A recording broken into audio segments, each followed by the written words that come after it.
right there. Right there is where she sat.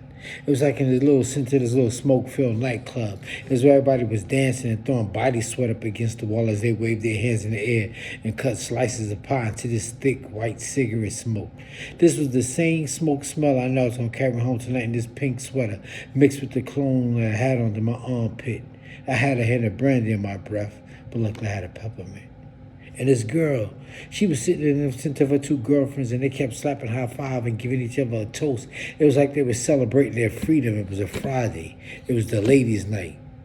On the table was an empty ashtray, a salt and pepper shaker, and a candlelight that did the electric slide across the tip of her nose.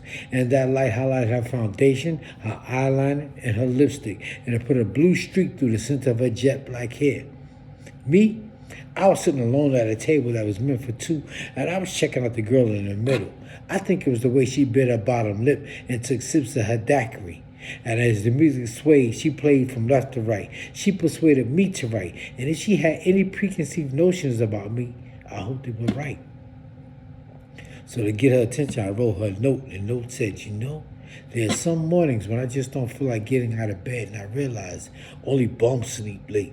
And that's a luxury I can't afford. I'm going to make a lot of money, and I'm going to give it all to you. So she smiled, and we talked for a while, and the conversation grew, and everything, I mean everything about this girl I almost knew. She was 29 and fine, sex appeal and all, the whole nine. Her body was banging, and I ain't give a shit about her mind. She just had this kind of shape that could stop time, and time could not put his hands on her. She had the hourglass figure, and the way I figured I could come quicker than a loaded gun with a hairy trigger.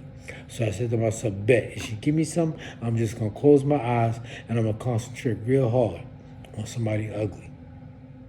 Now, the only thing that could stop her and I from doing this and that was what if. But then again, hey, why not?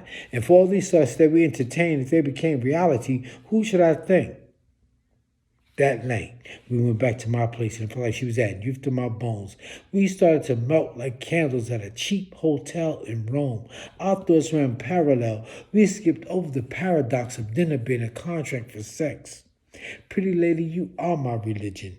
And if you should ever leave, please take my soul, but you got to leave my smile.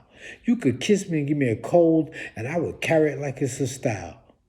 You could stop on my sink when you wash your hair, and that's to mark your territory, and I can say that you was here. You could leave your t-shirt, you could leave your underwear, you could leave a hat. Just leave something to let me know that you're coming back. As a matter of fact, you could tattoo your name across my chest because my heart you just crushed, and you can write it in initials if you're in a rush. One thing I need to know before you go. What your name is?